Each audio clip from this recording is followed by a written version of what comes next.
네, 안녕하세요. 두레이션 살펴보겠습니다. 그럼 두레이션이 어디서 나오는 용어죠? 채권에서 나오는 용어입니다. 두레이션. 네, 이제 들어가기 전에 역시 이제 이런 것도 이제 궁금하지 않습니까? 만약에 잔존 기간이 10년짜리, 남은 기간이 이제 10년이고요. 이자를 좀 많이 줘요. 10% 주는 채권이 있고요. 잔존 기간은 짧아요. 5년. 표면 이자도 이제 5%밖에 안 줘요. 이 두 개 채권을 가정했을 때 어떤 게 가격 변동성이 클까요, 여러분? 궁금하다 해주시는 거죠? 어떤 게 가격 변동성이 크겠냐? 여러분 이거 두레이션 지금 보고 계시면요. 이게 이해가 안 되시면 먼저 그 말킬의 채권 가격 정리 그게 있으니까 여러분 금융 용어부터 공부하시고 이걸 보시면 훨씬 도움이 됩니다. 그 채권 가격 정리 또는 이제 말킬 정리 그걸 먼저 보시는 게 좋고요. 자, 그러면 그 채권 가격 정리, 말킬 정리에 따르면 이 만기를 놓고 보면 이게 변동성이 큽니다. 만기가 길수록 변동성이 커요. 근데 표면율 측면에서 보면 변동성이 표면율과 역외관계이기 때문에 이게 변동성이 큰 거예요. 그럼 이게 섞여 있다는 거죠, 여러분. 만기로 보면 요거, 표면율로 보면 요거. 그럼 둘 중에 어떤 게 변동성이 클지 명확하지가 않은 거죠. 말킬 정리로도. 아마 이게 반대로 돼 있으면 명확한 겁니다. 하지만 이렇게 섞여 있기 때문에. 또 여러분 이제 금리가 1%포인트 이렇게 떨어지게 되면 채권 가격은 틀림없이 올라가는데 우리가 궁금한 것은 몇 퍼센트 올라가겠냐 이거. 똑같이 1% 채권 가격도 상승하겠냐? 그 이상 상승하겠냐? 그런 것도 우리가 따져봐야 되고 금리가 떨어질 때 그럼 채권이 올라가니까 이제 채권에 투자를 해야 되는데 그럼 어떤 채권이 많이 올라갈 거냐? 어떻게 선택하는 거냐? 이런 궁금증이 다 두레이션을 이해하면 해결이 된다는 겁니다. 두레이션.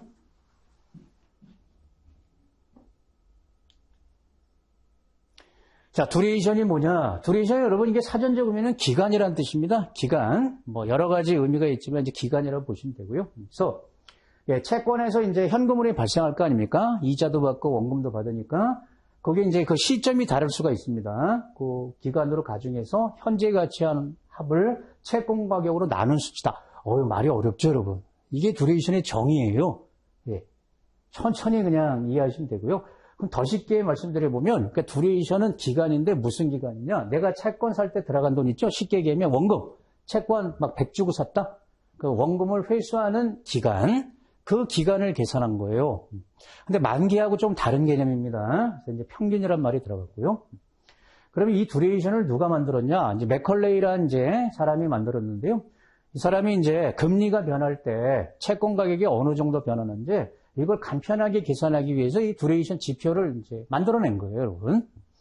그러니까 앞서 우리가 봤지만 이게 표면율 조건이나 또는 이제 만기 조건이 뒤섞여 있을 때, 그러면 말킬 정리 가지고 판단이 안 될 때 이 두레이션 수치만 알면은 간편하게 알아낼 수 있습니다. 어떤 게 변동성 큰지. 결론은 두레이션 수치가 큰 게 변동성 큰 거예요. 회수 기간이 기니까.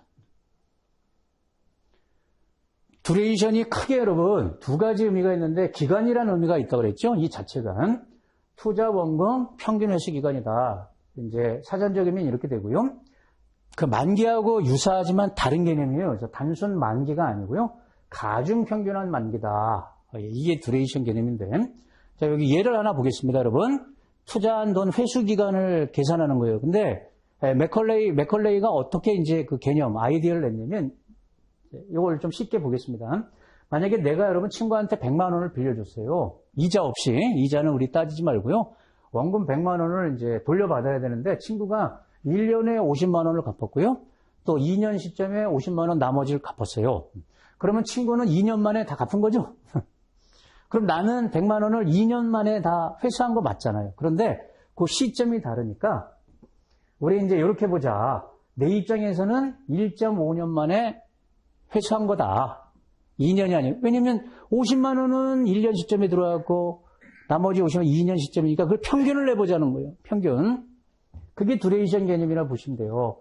자, 그러면 1.5년이 어떻게 나왔다? 여기 보시면 두레이션은 기간입니다. 그 단위가 연입니다. 연. 몇 년 걸리냐 이거예요.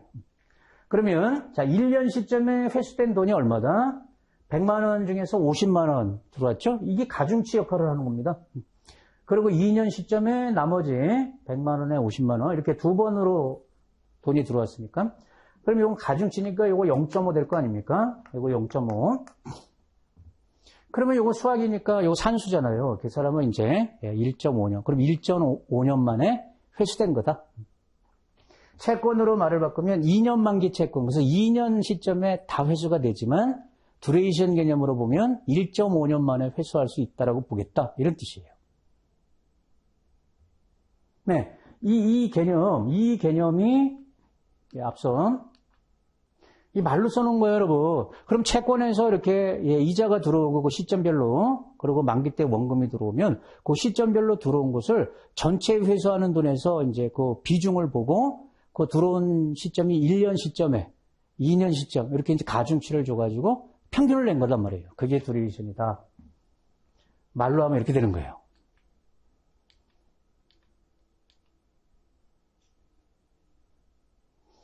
네.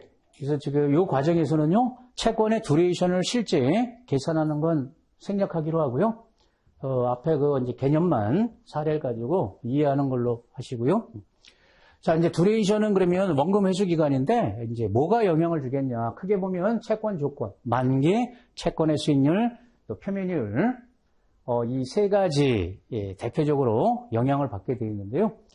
이거는 알아두셔야 됩니다. 만기하고는 비례해요.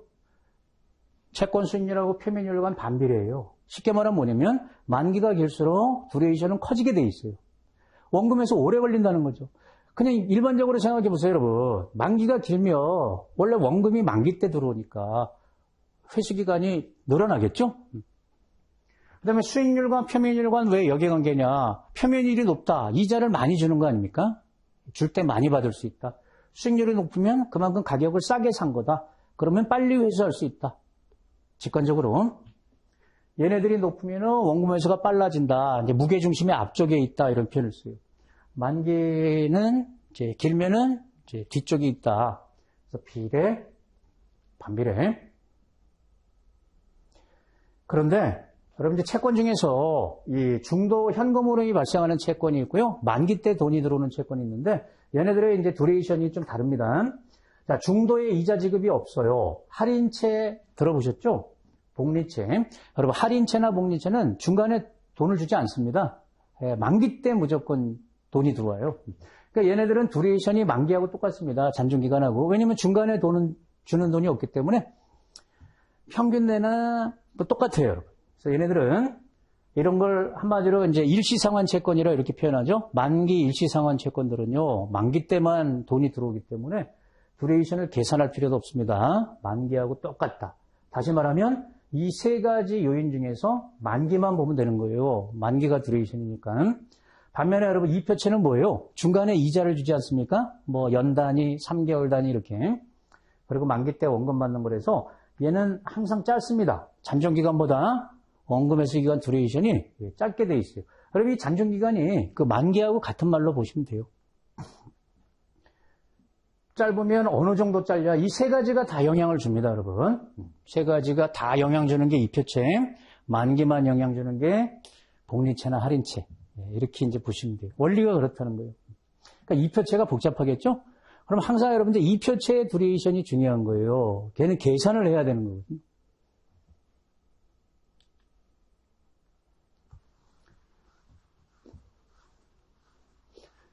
자, 두레이션의 첫 번째 의미, 두 가지의 중요한 의미가 있는데 첫 번째 의미가 투자 원금 회수 기간. 그래서 그 단위가 연입니다. 그래서 이제 길다, 짧다 이런 표현을 쓰고요. 더 중요한 게 그 두레이션을 통해서 채권 가격 변동성을 계산해낼 수가 있어요. 채권의 변동성. 그래서 이렇게 계산합니다, 여러분. 이게 이제 간단하게 계산할 때 이렇게 하는데, 자, 금리가 변하면 채권 가격이 변하죠? 어떤 방향으로? 반대 방향으로 변하니까 여기 마이너스 붙인 거고요. 근데 얘가 1% 변하면 가격도 1% 반대 방향으로 변하는 게 아니고 두레이션이 증폭을 시키더라는 겁니다. 이게 일종의 레버리지 역할을 하는 거예요, 여러분. 그러니까 두레이션 수치가 크면 금리에 대한 가격 변화가 클 수밖에 없더라. 자, 이 표가 그걸 보여주고 있는 거죠, 여러분. 자, 금리가 만약에 1% 상승했어요. 그러면 채권 가격은 마이너스 될 겁니다. 그런데 두레이션에 따라서 1년, 만기가 아니고 두레이션입니다. 1년, 2년. 그러면 똑같이 1%, 그거의 2배, 3배, 4배, 5배. 곱하는 거니까. 만약에 금리가 2% 올랐다 그러면 하락폭이 더 크겠죠? 하락률이. 예, 그거는 2% 똑같이, 요거는 2%의 2배, 4%, 6%. 이건 뭐 산수니까. 반대로 떨어질 때는 이제 플러스가 나겠죠?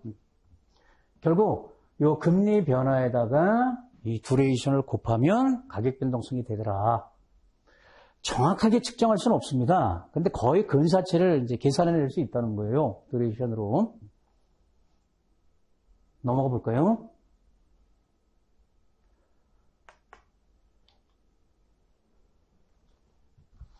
자, 두레이션을 이제 활용해서 우리가 이제 채권 투자를 할 때는 이제 어떤 채권을 고르는 게 좋냐. 일단 여러분, 금리가 올라가고 떨어지고 여기에 따라서 우리가 채권에 투자하는 거거든요. 채권 가격은 금리 때문에 변하는 거기 때문에. 예, 금리 하락을 예상하면 채권 투자 적기라고 보는 겁니다. 그럼 어떤 채권? 많이 올라가는 채권이 좋겠죠, 여러분. 주식 투자할 때도 올라간다고 볼 때는 많이 올라가는 주식을 담아야 될 거 아닙니까? 그러면 많이 올라가는 채권을 담아야 되는데 그게 두레이션 큰 채권이죠. 두레이션이 클수록 앞서 봤지만 가격 변동성이 레버리지가 커지니까 많이 올라갈 거 아닙니까? 근데 얘를 두레이션 큰 거를 상승할 때 담으면 안 돼요. 그만큼 많이 떨어질 거 아닙니까? 그래서 하락할 때는 두레이션 큰 채권에 투자하는 게 수익 내는 데 좋고요. 금리가 상승한다라고 이렇게 볼 때는 채권 투자 안 하면 돼요. 그냥 안전자산 이렇게 현금으로 갖고 있어도 되고. 근데 두레이션에, 채권에 투자한다 그러면 작은 걸 선택하는 게 좋다는 거죠. 이게 하락폭이 작기 때문에. 됐나요? 그러면 시장에서 이제 내가 두레이션 큰 채권이나 작은 채권을 이제 고르고 싶다? 어떻게 판단하냐? 예, 두레이션이 결국 만기 수익률, 표면율에 영향을 받는다 하지 않았습니까? 근데 어떻게? 만기하고는 비례 관계니까 어떤 게 두레이션이 크다? 그냥 단순하게 이 두 개의 측면에서 보면 장기채가 두레이션 커요. 가격 변화가 커요. 수익률은 반비례하니까 낮은 거, 표면율도 반비례하니까 낮은 거. 예, 이런 게 두레이션 클 테니까 간단하게 이런 걸 선택하는 게 좋다. 작은 걸 고를 때는 이런 게 좋다. 이해가 되셔야 되고요. 그럼 이건 언제 좋다고 그랬죠, 여러분? 이런 채권은 금리 떨어진다라고 예상할 때 적합한 채권이더라. 많이 올라가기 때문에. 요거는 언제 좋다고 그랬죠? 금리 올라간다라고 예상할 때 적합하더라. 이거에 비해서 적합하더라는 거죠. 왜냐면 금리 올라갈 땐 채권 가격이 떨어지는데 덜 떨어지니까.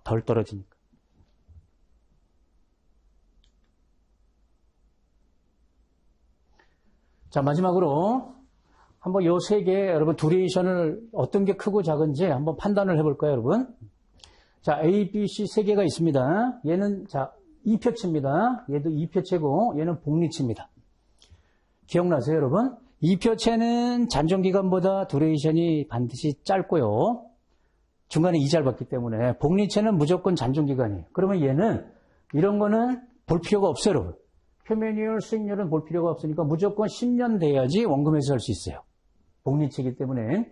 근데 얘네들은 만기가 10년인데 10년보다 짧아진다는 거죠. 그러면 이제 얘네들을 봐야 되는데 이 표면율하고 수익률은 역외관계를 하지 않았습니까? 그러면 표면율이 얘가 작네요. 수익률도 A가 작네요.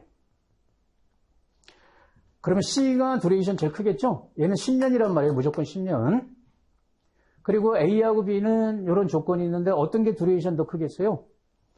이 표면율 작고 수익률 작은 거. 이게 원금에서 오래 걸리니까 그 다음이 B, A, 그 다음 C. 네, 이렇게 되겠죠? 맞을까요? 여기 부등식을 반대로 해놨네. 그러니까 C가 제일 크다는 거고요. 10년이잖아요.